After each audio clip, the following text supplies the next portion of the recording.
മോഹൻലാലിന് ജന്മദിന സമ്മാനമായി തൃശൂർ പ്ലാവിൻ തോട്ടത്തിലെ ചക്ക ചിത്രം ഒരുക്കി ചിത്രകാരൻ ഡാവിഞ്ചി സുരേഷ്. വിവിധ ഇനങ്ങളിലും നിറങ്ങളിലുമുള്ള ചക്കച്ചുള, ചക്കക്കുരു, ചക്കപ്പോള, ചക്കമടൽ തുടങ്ങി ചക്കയുടെ വിവിധ ഭാഗങ്ങൾ കൂട്ടിച്ചേർത്താണ് മോഹൻലാലിന്റെ മുഖം സുരേഷ് ഒരുക്കിയത്.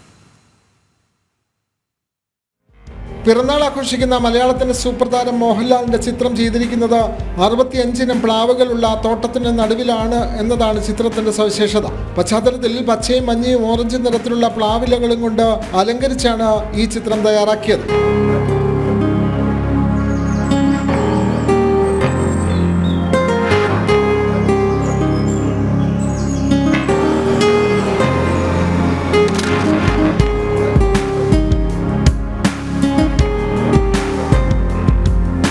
തൃശൂർ വേലൂരിലെ കുറുമാൽകുന്നിലെ വർഗീസ് തരകന്റെ ആയുർ ജാക്ക് ഫാമിലാണ് ഡാവിഞ്ചി സുരേഷിന്റെ 97-ാം മീഡിയമായ ചക്കച്ചിത്രം ജനിച്ചത്.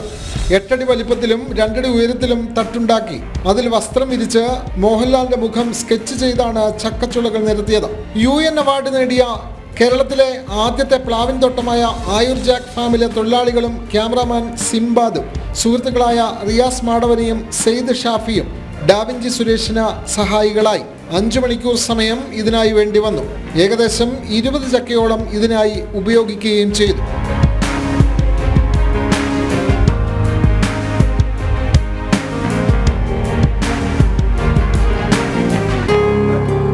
അപൂർവമായി മാത്രം കിട്ടുന്ന ചുവന്ന ചക്കയാണ് ഈ ചിത്രം ചെയ്യാനുള്ള പ്രചോദനമായതെന്നും കേരളത്തിലെ വിവിധ സ്ഥലങ്ങളിലെ അന്വേഷണത്തിനൊടുവിലാണ് ആയുർ ജാക്ക് ഫാമിലെ വർഗീസ് തരകന്റെ പിന്തുണയോടെ ചിത്രം പൂർത്തിയാക്കാൻ കഴിഞ്ഞതെന്നും ഡാവിഞ്ചി സുരേഷ് പറഞ്ഞു. ചുവന്ന ചക്ക കിട്ടിയത് കൊണ്ട് മാത്രമാണ് നമ്മൾ ഈ പടം ചെയ്യാൻ തീരുമാനിച്ചത്. സാധാരണ മഞ്ഞ ചക്ക കൊണ്ട് നമുക്ക് ഇങ്ങനത്തെ ഒരു ചിത്രം ചെയ്യാൻ പറ്റില്ല. അപ്പോൾ അങ്ങനെ ഈ ഒരു ചുവന്ന ചക്ക അന്വേഷിച്ച് നടന്ന കൂട്ടത്തിലാണ് നമ്മളുടെ വർഗീസേട്ടനെ പരിചയപ്പെടുന്നത്. ഈ വർഗീസേട്ടൻ ഇവിടുത്തെ ഒരു വലിയൊരു സംഭവമാണ്. കാരണം ഇവിടെ ഏതാണ്ട് എത്ര തരം പ്ലാവ്? 65 ഇനം പ്ലാവുകളുണ്ട്. 65 ഇനം പ്ലാവുകളാണ് ഈ ഒരു തോട്ടത്തിലുള്ളത്. എത്ര വർഷമായി? ഇത് ഞങ്ങള് 2008 തൊട്ട് ഘട്ടം ഘട്ടമായിട്ട് പ്ലാവ് കൃഷിയിൽ വന്നാണ്. 2015 തൊട്ട് കേരളത്തിലെ ആദ്യത്തെ പ്ലാവ് കൃഷി തോട്ടം.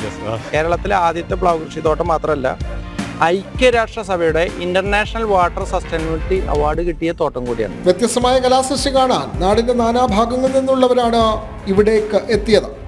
ജനം, തൃശൂർ.